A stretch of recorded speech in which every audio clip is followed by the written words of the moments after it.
Hey, what's going on, guys? Welcome to Torch Tales, Stories Behind the Hood. I'm your host, Frank Vargas, aka Traveling Frankie, and here I am with another guest, another friend of the industry, someone that's been in the industry probably way longer than I have, and an actual welder, because I just sell the crap out of it. So I'm not a welder, these guys are, but Sean Flottmann with American Welding Academy, That's right? correct. Yes, sir. And Yep. also known as Daps Wellington. Very, very famous out there. Can I call an influencer? Do you consider yourself one? I'm doing what I've always done. It just so happens that nowadays I influence people in some way or another. So All right. that is a label that people have associated with me. I just record the things I've always done, and people find it interesting. So I guess if that influences them, then that's what they can call me. There you go. There you go. That's fair. That's fair.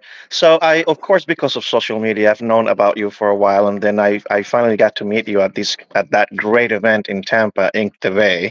Yes. Yes. Right. Yeah. What an event that was. Great.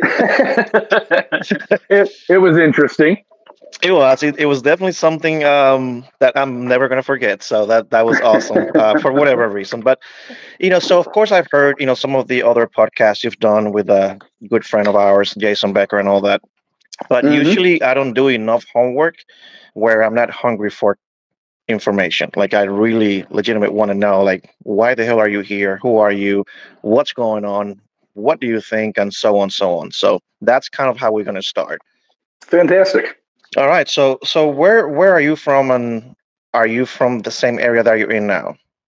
So I'm about 35 minutes from where I grew up. I live in Washington, Missouri now. The school is Okay. located in Union. So to put it in relation to flyover Missouri, we're about 45 minutes west of St. Louis. Okay. A stone's throw away from what everybody thinks of the dangerous downtown St. Louis area, out in farmland, out Hey, here by dude. cornfields and soybeans. Dude, I'm in Miami, so I can't really talk about danger. That's like that's right up my alley. This is where I grew up, and yeah, so I totally get it. Now, growing up there in farmland, who were you as a kid? Like, what were you into? I was not into welding whatsoever. Okay. Honestly, if I can speak freely, I thought welding was for dumb rednecks. Um, I grew up in a town, Gerald, Missouri, that has a single orange flashing stoplight, and you All were either right. going to work on a farm there. I didn't want to be a farm welder. I was into skating and drums when I was in high school. Oh, really? I really thought I was going to take off and be a rock star. All right. Never made much money doing it. It was just kind of the thing I enjoyed doing the most was playing the drums. So I Gotcha. couldn't see myself doing anything else until I had to put food on the table. Do you still play? Here and there, yes. That's actually a goal of mine. Like we can go to local VFW hall; they've got jam session Yeah. nights and stuff like that. But I am going to buy a drum set this year, and it will be caddy corner to where my weld table and setup is out in my shop now. So, Hey, there's metal there, so I get it. For sure. yep. So, were you ever in a band? Yeah, we actually did. We paid for some recording sessions and stuff like that in high school. Oh, Shortly thereafter, and played dates, stuff like that. Just never made much more than $400 or $500. In high school, that would have been the late '90s. So gotcha. ska music was a big thing. And since I was in jazz band and high school band, we had horn players. So once you split Oh, $400 or $500 a couple ways, it wasn't nope. much. It was enough for gas money and to replace my drum heads. So I had to figure out something more tangible Got than it. playing animal behind a kit. No, I totally get it. I used to be a DJ here in South Florida, and here, of course, you got Oh to hell play a yeah! little bit. Yeah, you got to play a little bit of everything. But Oh yeah! I loved being at the gig playing music until it was 2, 3 o'clock in the morning, and I'm here by myself picking up all this crap, and I got to go home and get there at 4 or 5. That was Oh not yeah! fun at all. But the music part was awesome. I love that part. Yep. So now in high school, so you think you're into music, and that's the ticket so far. And when do you realize, like, really? Because I know you have how many kids? Just got one daughter, Oh, so okay, she is just 15. Yeah, yeah. So gotcha. in high school, well, right after high school, my parents they wanted me to go to college. So it was about 6 months into college, I realized that business management wasn't for me. The only thing I really excelled at in college was public speaking. So Oh, years later, really? that's come in really handy. But as I was attending college, I worked for Express Personnel Services. For about 3 weeks, I worked at a place locally that made boxes, and everybody there were Gotcha. drug addicts. All I didn't right. want, I didn't want to wind up like all of those people. The next place I worked at made heat registers, real fancy Okay. wooden ones. So I kind of got into working with my hands there, but Gotcha. I knew a wood butcher wasn't going to be my thing. And then next I got placed at Washington Metal Fabricators. And that was the first time I ever saw J. March TIG weld. And that completely changed my thought process behind the welding trades, the industry, and But it gave me a ticket out of college. do they actually hire you as a welder or what? I started in the polishing department, so Of course. that's why you see all the mirror finishing stuff. I get And it. Makes actually, sense now. yeah, I was a very, very poor welder at first, but I was very good at fitting, grinding, and doing all the things that led up to it. So I didn't need to be a very good welder because I was better at Correct. You all can of the fix other it. Yeah. things. Yeah. Well, and that's Yeah. really, I only got an opportunity to weld when the other guys called in sick, hungover, or they screwed something up that nobody else wanted to fix. And I just said, well, I'll do it. Which, And which it probably was very common. oh, extremely. You know. Well, mirror Yeah. finished, there's so much grinding involved that most grinders aren't exactly into their job. They're just there for a Nope. paycheck. So they grind holes in shit, and the real welders don't want to fix something that's paper thin. So I got really good at the things that nobody else wanted to do. And that's I kind of see. how I got my foot in the door. Huh, interesting. And I want to touch on something you said. You said that in college they realized, or you realized that you were really good at public speaking. Did you take any Yep. classes, and why were you good at public speaking? Well, it is the one thing that I believe, besides the dark, it is the second most natural innate fear in people. It is. That's why I'm asking. Yeah. I one-on-one conversation frightens me more than a group of 300 people. The more Really? people, It's the more usually the other people, way around, dude. yeah, no, the more people, the merrier. I do not get bothered by crowds and speaking in front of people unless Wow. I'm on a handheld microphone. Oh, I because pop my P's real bad. yeah. So I have a hard time keeping it close enough, and I've got a big enough voice that I usually don't need a microphone to allow people to hear me. Gotcha. No, I asked because I did Toastmasters for 4 or 5 years, and that was one of the things that really just helped the crap out of, whatever I didn't even know I was going to get into. So it just, I'm always curious, why? Because it is, like you said, is one of the fears.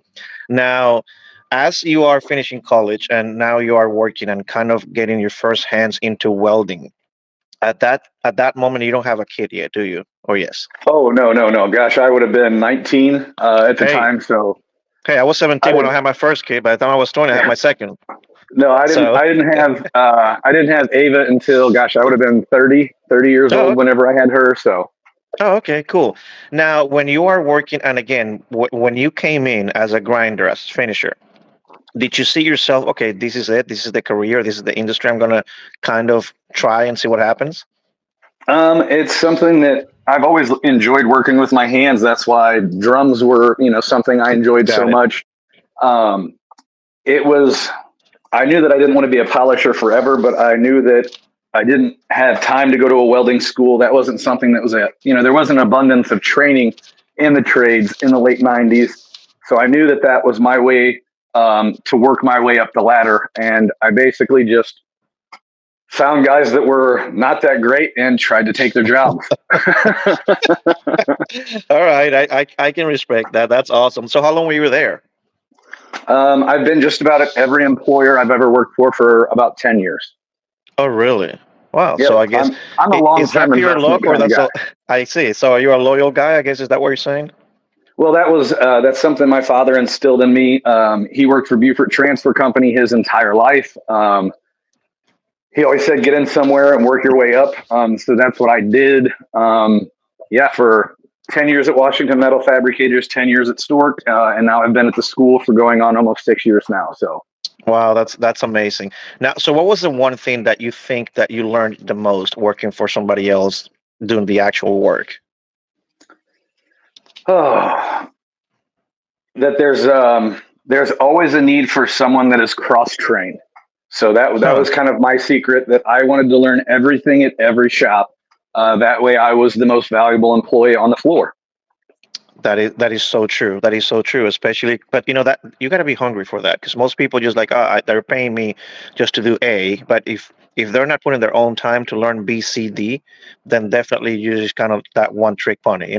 Well, I get bored very easily, and that's kind of why public speaking is I've got ADHD, Oh, hyperactivity. got it.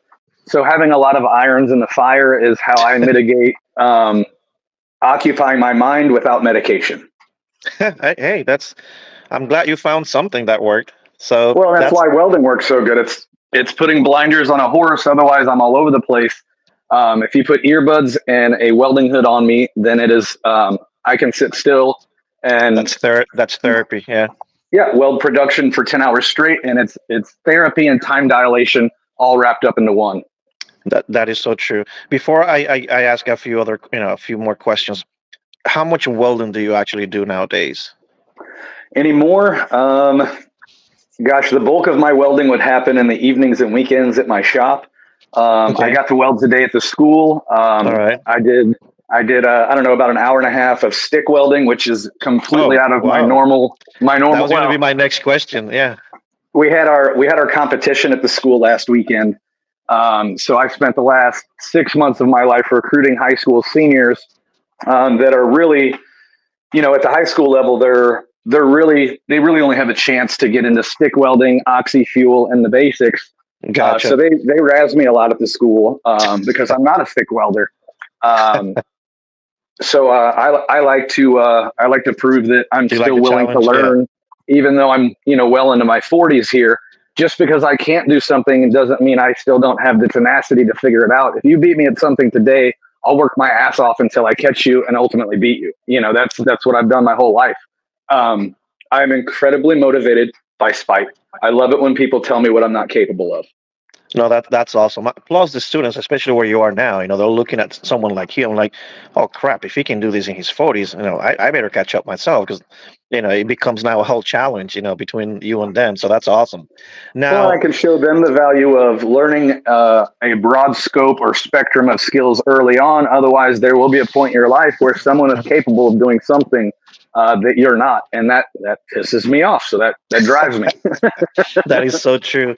What would you say? Because you actually never went to school then, and you went through just working for someone, and that's where you learned the trade, or did you actually went to school? No, it was old timers, fellow tradesmen that I would buy a tall boy after work, and that would give me 7 to 10 minutes of how are you doing? What are you doing differently than I am? How can I get better? So I was fortunate to have a couple very talented people show me the ropes, and then the rest of it I just figured out by beating my head against the wall. That is awesome. Now, looking back, would you say that if you had to do it all over again, would you try school? Is there certain things that you didn't learn or you didn't perfect, or you either did it way too late? It would have completely changed the trajectory of my life if I would have run into the same problems I did in life, with alcohol and different substances. I'm not sure that being out on the road at 20 would have been any Mm, better for me. I So see. it's a very loaded question. Um, at the same time, I wouldn't be the person I am today if I took a different path. So I think on a whole, for people coming up, it is definitely a springboard. Gives you Gotcha. a much deeper network of people to depend on. But there's a lot of different ways in this industry. It just so happens now that there's a lot more opportunity Yep. um, through various educational routes. Whether it's college, post secondary. There's a million different ways, To be in and it. there's a lot more need for it. The late '90s wasn't exactly there wasn't a shortage of welders and an expanse of high paying work like there is now. Nope. Yeah, and I'm glad you said that because that's one of the reasons why I actually created Torch Tales because just to show how many avenues are there in this welding industry. Most people think automatically, oh, you're in the welding industry, you're a welder, and there's only two or three things that they can think of, not knowing that hey, you could have a career as an engineer, you could be a manufacturer's rep, you could be a welding teacher, instructor, you could run your own business. So there's so many avenues that you can have under that umbrella called welding, and that's one of Well, the it's a reasons very why broad spectrum. Yes, it absolutely. is. I just say it's a highway with many different exits. It That's depends where you want to get off. that's a great analogy because, and you can get back on the highway, get back off Yep. of it. There's a lot of guys that try many different things, and it's a great way to build an incredibly impressive resume. Yep. And you never know where you'll be. I never thought I would have an office, be working for a school. And I work. Our director of training is Adam Holt. Yeah. Him and I met at Washington Metal in 1999. Oh, wow. So See, full circle. that is one thing about being a long-term relationship guy in the jobs. I never burned bridges. I never had the drag up mentality, but I also never had the skills to where I could just say, F you, I'm going to go across the street and make $5 Right. more an hour. Yeah. So that's another thing with the way I came into the industry that I'm grateful for, that it's allowed me to build long-lasting relationships over many, many years that have really come to fruition 25 years later. Do you think that would be one of the things that most kids nowadays have to learn? Not the technical side of things, because I mean, a lot of these kids are super smart, and you can teach them something, and actually they can pick it up for the most part. But do you think just that follow up, follow through, just sticking to your word and being consistent with what you say? Would you say that that's one of the things that they need more help with, or what's your It take would on that? be personality, soft skills, things like that are definitely something. Especially, I hate to say the COVID kids or anything, but especially the last 3 to 4 years of students that I've met, eye contact, handshakes, soft skills is something that they definitely need, because ultimately they're going to be meeting and speaking with guys like yourself and me that come from a different generation and are able to do those. There are some things that AI and Chat GPT and things like that cannot remove. When you're Yep. across the table from someone at a business meeting, that I had to learn by cutting my teeth in the industry with gruff For old sure. grumpy bastards. And now it's even less forgiving, because I've always tell the students or whoever I'm talking to, other that's on the younger generation, it's like, look, there's still a lot of 60-plus-year-old CEOs that are still making a lot of decisions, Oh yeah. and they don't Mhm. have the patience anymore to deal with your ass if you're not playing the part. It's like they're just going to tag you as how normal they're tagging every kid out there. It's like these freaking young people, whatever the hell, right? So I usually tell them, it's like, hey, if you don't work on the other side of the business, everything that you just mentioned, who cares what you know how to do? You still got to work. I mean, you can kind of do something and just cap at that end, but if you don't learn all the other stuff that comes with it, how to speak, how to, be in a meeting, how to run a presentation, how to do all these things, forget it. You're just not going to reach You the have to top that you have think you might reach. multiple facets. One Multiple hundred percent. facets to your personality. I'm a completely different person in the shop than I am in the office. Um, you know, if you look at my Instagram page versus the school's page, which I do both, Yeah, they're completely contrary because I'm putting out two completely different messages. correct. Even Different even though I'm crowds. the Yeah, same, even though I'm the same person, you've got to be able to adapt to your surroundings. Otherwise, you're going to be a single note or a one trick pony. 100%. Now, what's your daughter into? She's 15 now. What is she into? She's unfortunately not into welding as much as I would like. She was Oh, a lot more malleable at 10, of course. 11, 12. She's a Oh, 15-year-old really? Yeah. freshman. Honestly, she's into boys. She's into track. Um, she's into swim and things like that. So she's also a lot brighter and a lot better student than I was through high school as well. You would Um, hope so. so yes. Well, that's the goal for any parent. Um, Not that she dislikes welding; it's just definitely not something that's in her Gotcha. lexicon currently. But on the same token, she can outweld any boy her age. So Oh, hey, well, there you go. That's great. Well, I remarried. Now I have a 6 and a 10. For my wife's. okay, It came with a deal, so I can't wait to run into all the things that you're running into. yep. Not really, by the way. And talking about the school a little bit, when you are, how do you approach? Well, first of all, what is it that you do for the school? So technically, I'm the student outreach coordinator. So I spend my entire 9 months out of the year traveling to high schools and career centers. I will speak with about 30,000 students this year and probably weld with 5 to 7,000. So I Really? bring I bring my little Fronius artists, set up pipe welding coupons. Was that a plug, by the way?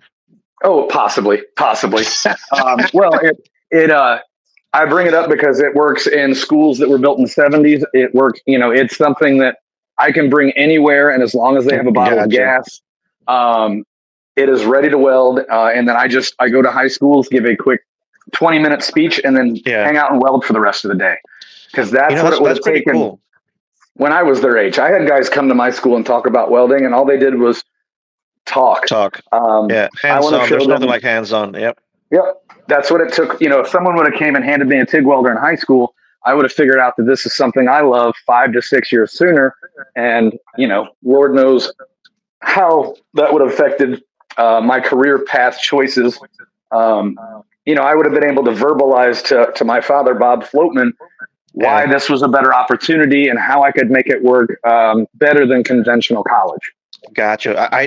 Wow, I'm surprised because I didn't know that you had that much reach, that you were actually touching so many people throughout the year. So that's awesome. That's, congrats. That's where it starts. Now, how big of an area are you covering to try to get this message across?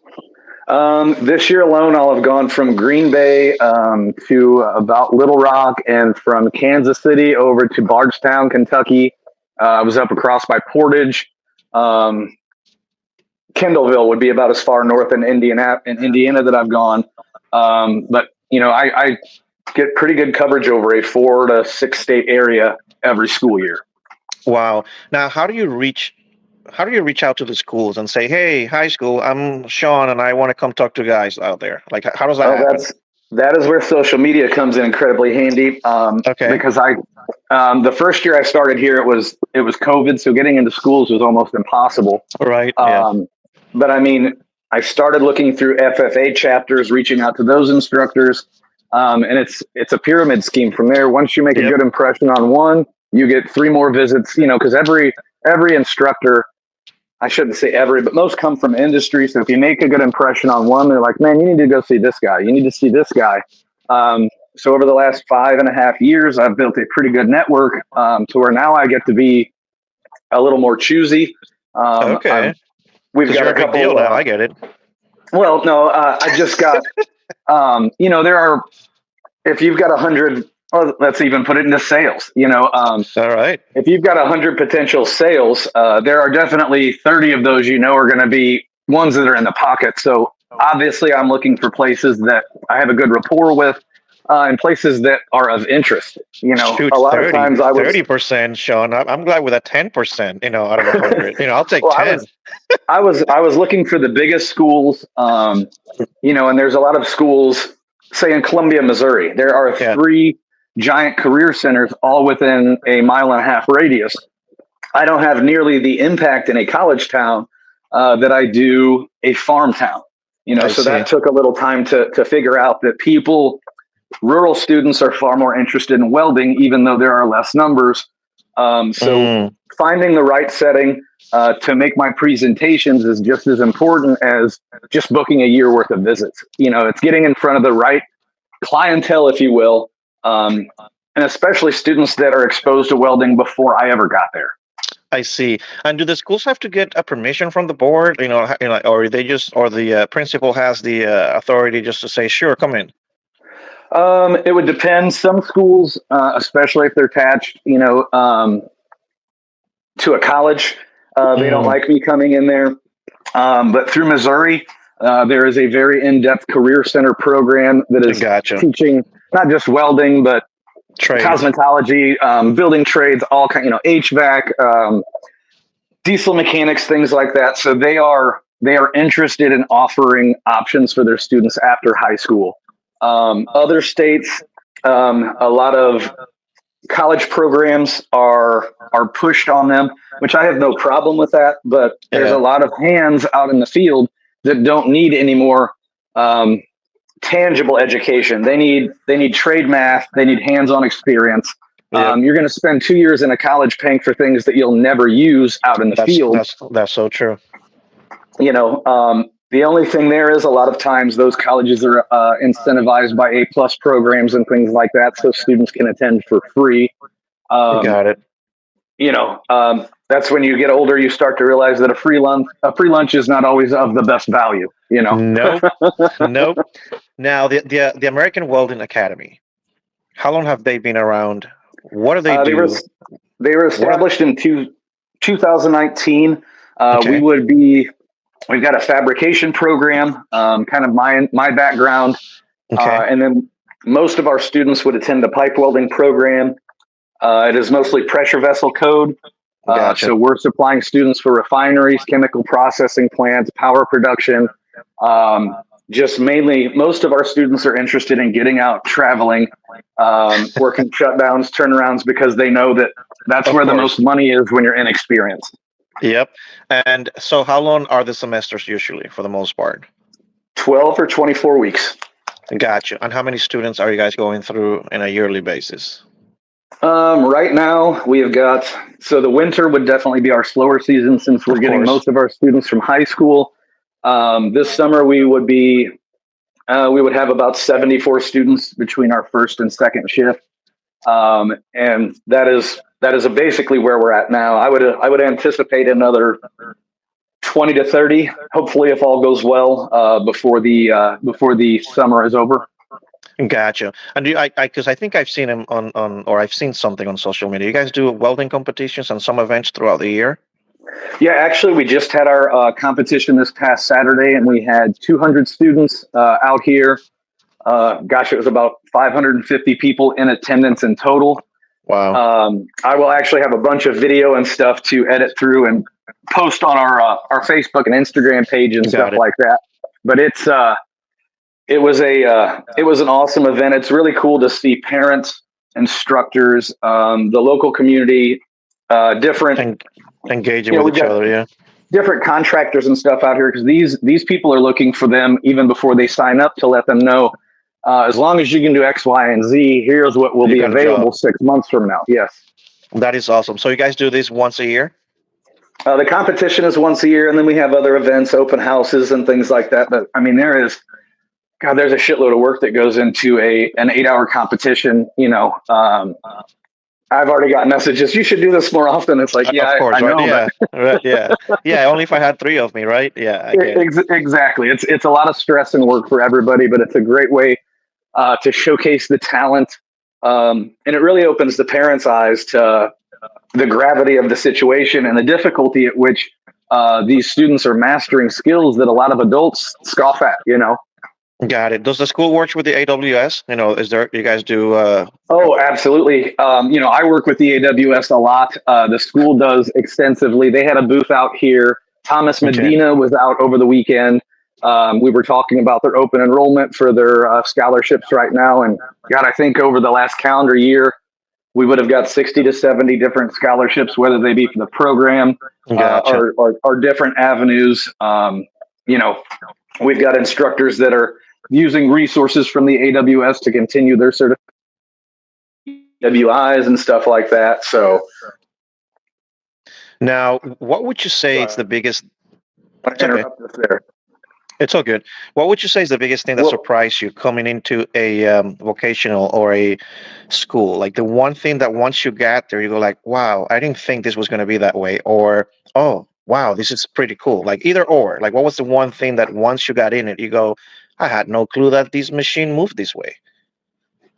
the biggest surprise would have been the lack of actual knowledge that I had. I know how to do everything, but I don't Oh, I see. necessarily know the science behind it. So that was the biggest Oh, eye opening, and ultimately the largest benefit from me working here. It has completely filled in the gaps, and I can't say wow. completely, Right? Yeah. but it has filled in a lot of the gaps in my personal training, and really that's what really excited me about this is that these students are getting the entire gambit, at least in what we have to offer.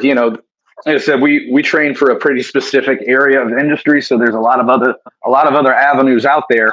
Um, but this was something pretty new and fresh to me, the pipe welding thing. So it really opened my eyes to another entire area of industry that I didn't really give a second thought to. I see. Now, let's talk a little bit more about you now. You're not welding. You're not at school. What are you into? What are you doing? I know you have a 15-year-old, but she being 15, she's into all the other things except maybe Oh yeah. let's hang out with that anymore, right? So what are you into? So in the summer, I do a lot of bike riding. My house is like 4 miles away from the Katy Trail. Okay. So I think that's the longest continuous biking trail Huh. in the United States, if I'm not mistaken. It'll basically take you from Kansas City to St. Louis. So the wife and I like to do that. We'll camp out and bike across the state in the summer. This winter, it sounds pretty ridiculous. My sister-in-law gave me some sourdough starter, so I've been doing an incredible amount of baking over the winter. Oh, damn, dude. All right. I like very involved, difficult processes, and sourdough is something that I have found to be very challenging, and Really? then I it's had very no clue. rewarding as well. Yeah. Well, I bet the rewarding part. Yep, yep. Just nice warm butter. I get it. And my mom was an avid baker and always had fresh bread and stuff around the house. So it's just something. It's something cool that I've got to bond with her over as well. Welding isn't something that we have much in Right? common with. Moms, yeah. So it's cool to circle back around with something and be like, "Hey, mom, look what I can do." That is so cool and that's so funny. Now, I know you make art and you've been selling art and you have your own shop, Etsy, or I'm not sure what Mhm. other platforms you are selling your stuff through. But when did you start making things to be selling them? When I wanted Ava to get into welding. And at the time, she was really into Super Mario Kart on the Nintendo Switch. So the first couple things I did was like a Mario mushroom and a Mario and Luigi. And Okay, somebody offered me like $40 for each of them. And I was like, hey, there's Eureka. something. So I just started fiddling around. And at the time, Aaron Nexus was doing artwork on Instagram. Um, and it really just kind of took off from there. It Oh, was it was a way to occupy my time. I'd recently got sober at that time, okay, so I had a lot of extra time, energy, and I needed good. something to pour myself into. And it turns out the artwork was an excellent avenue to keep my idle hands from getting into the things that got me into trouble.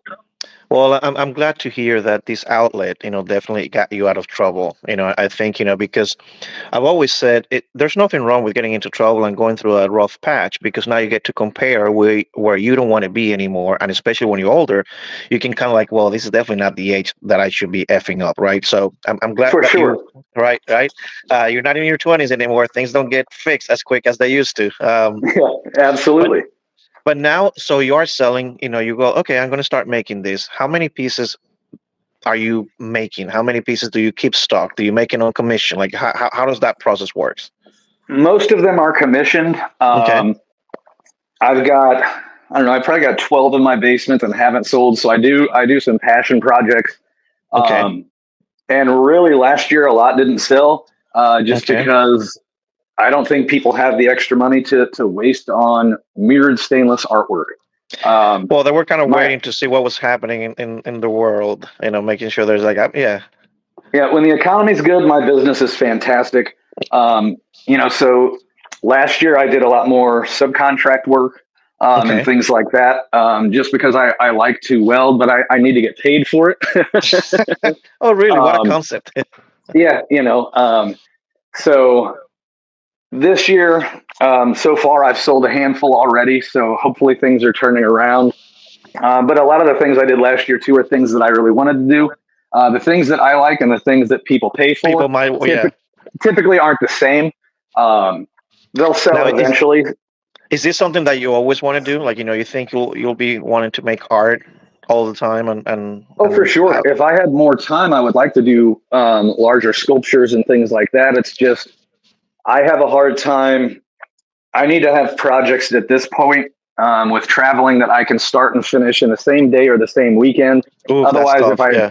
otherwise if I take 2 or 3 weeks away from something, it's hard for me to get back into that same headspace and finish something out. So then I've got 10 things that are in limbo, and that's just as bad as having 12 things finished that don't sell. You know what I mean? What would you say, selling your art because it's such an emotional connection. It's such a thing when you make something that it's just you. You're the one that's trying to blast something on whatever. But How did you learn to price your art? Did you have an emotional connection? Because a lot of people sometimes they price themselves out, or sometimes they just not valuing their work enough. Hmm. So how did you come up with like this is what this should be? At first, it was just like, what will people pay me? So at first, when I got on social media, the first couple I just did giveaways and random things like that just for exposure. Create a name, yeah. And then as they got better and better, every 6 months I was able to ask for $50 more, fifty Okay. dollars more, and now I've found that $400 to $500 per frame thing is usually a pretty tangible price. You cannot. Everyone is not going to like your price, but everyone Correct. doesn't understand the amount of work. Um, I really like the saying, "You're not paying me for 4 hours of work. You're paying me for the 20 years it took me to be able to do this work in 4 hours." Um, I love that saying. I use that all the time. Yep. and real artists, all painters and things like that, tell me that I'm undervaluing and undercharging for it. I would rather do 4 pieces a month and undercharge for it than sell one every 6 months and make what they think is of value. Because I'm Yep. still making more than I would have if I'm just down the street welding pharmaceutical grade stainless. So What? it's passion project for me that still pays more than I was making, and I get to do it in my own shop with my family. 50 yards away, and my little Boston Terrier on the couch out in my shop. That is nice. So where can people find your art?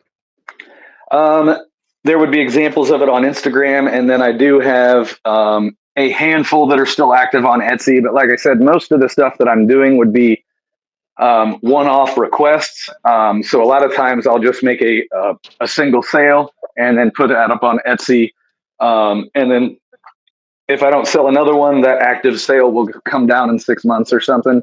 So I really, see. what's on Etsy are just things that people have ordered over the last 6 months, so people can kind of have an idea of the caliber of work that I'm selling.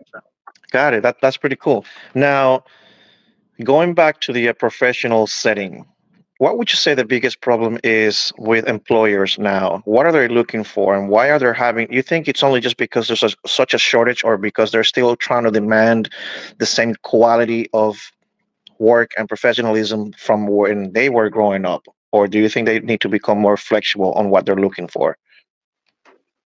Well, I know what the problem was at most places I ever worked. It was Okay, only a handful of people really knew what was going on, and they just thought they could throw uneducated bodies at a problem. gotcha. That does nothing but stress the actual workers there out. So then it increases the burnout of the people that really need to be there. Um, Nowadays, I believe it's probably the same. Like I said, I haven't really worked in a production shop for 5 to 6 years now, other Yeah, than doing weekend contract work. Um, I believe it's probably still the same issue. That's why there's such a demand for highly certified, well trained individuals. They want got people it. that are turnkey ready. That way, you're not pissing off all the guys that have been doing this forever because they're trying to chase a bunch of squirrels around a job site. Hmm. Yeah, I think yeah, I totally get that. Now, if I'm a kid, I'm 18, 20, or even I just want to change careers. I'm 30, and I want to start welding because I saw a post. I saw something on social media that just clicked with it. Where should I start? What should I look for next if I want to really get into the industry? On whatever, if I want to learn my basis, even if I just want to become an artist, or I just want to be on the industrial side of things, like what should I do? And find somewhere that'll let you try it out for 4 to 8 hours. Most places will let you tour, try something out. You can usually tell within 15 minutes whether you love this or hate this. As Oh, long as really? you're not afraid of sparks. That if I book a tour at the school, I make the offer for everyone to weld if they've never done it, and it's like you'll know pretty quickly whether you can see yourself doing this. Are you claustrophobic under the hood? There's a couple things that can run There people is such out. a thing, right? Yeah. But I mean, most people have very little experience in this trade, and they have no idea that it's something that speaks to a lot of us. That is so true. Well said. I never thought about, just yeah, and I can see that because there's quite a anyway. That's another story. I'm not gonna bash anyone out there, but what what what what would you say makes a good student and a good teacher? What's a good A good student and what student, is a good teacher? Yeah. a good student is someone that's not afraid to fail upwards. This is, I like to make the analogy that a stinger, a torch is no different than a musical instrument. It just so happens that people can watch people online use this musical instrument and make beautiful welds, but it is no different. If you can't just pick up a clarinet and start playing it, what makes you assume you can pick up a torch and do the same thing? Um, it's failure. Success is nothing more than just an abundance of failures that turned into lessons, which ultimately you master, but it takes time. So a 100%. student has to realize that this is an investment of time. My inbox is flooded with, it's my first day. What do you think of this? And it's like, I think It's it's your awesome. first day. Put in the time and then start asking questions. And what makes a great instructor is patience. I taught over the summer, and it really let me know that I have issues with patience. I just want to grab things because I come from industry when somebody couldn't do it. The slowest person on a production line, I just knew that I needed to get over there and make it Yep. happen. Here, you have to let them fail, show them how you would succeed if you were in that situation, and then let them work their way through it. You can't just meddle with everyone. It's something they have to develop with your help, but you can't do it for them. That's not doing them any favors or ultimately allowing them to blossom or turn into something better than they already are. Well said. I do have one last question. If you had a time machine and you can go back to a professional time in your life where you could just change and you go, that was the deciding point on, or just the biggest mistake you think you made in your professional life. If you can go back to that time, what would that be? Oh, I don't know about a mistake. I'd like to go back to Okay. 19-year-old Sean and just tell him, push harder. Well, I but push harder in what way? Because I mean, if you were, out there just doing like, yeah, just keep drinking more. no. I'm just messing. Well, if no, no, definitely. If I could change that, I don't think even if I had a time machine, I would have listened to myself. I tell people that all the time. If 19-year-old me met me today, he'd go, "God, you're such a square loser." Um, if I could go back in time, I would just say, I'd like to tell myself, keep after it. It's all going to be worth it. I've made a lot of poor decisions, but like I said, I always failed upwards and I never let failure stop me. And I wish that I wish I knew that before I was 45 years old, that all of the trials, tribulations, and mistakes I made over time were going to turn into something pretty incredible. Well said. I'm 47 too, and I think having kids early on, like I did, it helped me kind of because I was going on the road to nowhere. So I totally get it. I think every one of us goes through that era where we're just dumb. Let's just face it. There's no other way of putting it. We're just dumb. Yep. But I looked in Sean, those eyes for the first time and go, man, I better get my shit straight. And it still took me 4 or 5 years of practice to get that right. You know what I mean? I know.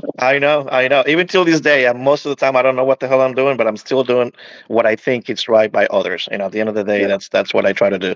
Sean, I want Yep. to thank you for a few things. Not only taking the time for speaking with me this morning, also for what you do for the industry and the trades. Definitely, it's something that we need, and because of your reach on social media and through the school, the American Welding Academy, definitely you guys are doing what's necessary. Not just because the trade needs it, because for me, yeah, that's very important. It's because the youth needs it. They need something else to really stay in the right lane. And it just happens that it's something that is actually going to get them paid. So it's a win-win. And that's how I see it. Anything that's going to get a kid out of the streets and put him in something else that can give them an ROI in their future, I'm in regardless of what that is. I just happen to be in the welding industry. Might as well be that because it's also needed as well. So I want to thank you for all of that. I want to thank you for what you guys do as a whole, and just keep rocking, brother. Definitely, you are someone that a lot of people can look up to and use you as a, hey, if he did it, so can I. Oh, believe me, if I can do it, anybody can. And I would like to thank you, Frank, for having me on. But really, if anybody is still listening, please reach out to me if you're lost, if you're broken, if you're looking for an avenue other than the path that you're currently on. I've made a lot of mistakes, and I'm more than willing to help anyone out of any situation, whether it's your career choice. If you're drinking too much, shoot me a message. I've screwed up a lot of things and made it through the other side. And I would like to help just even one person like myself to help figure things out. There's nothing else I can add to make that better. So on that note, thank you, Sean. Take care. Enjoy the rest of the day, and I'll see you around. Fantastic, Frank. Have a good one. You too.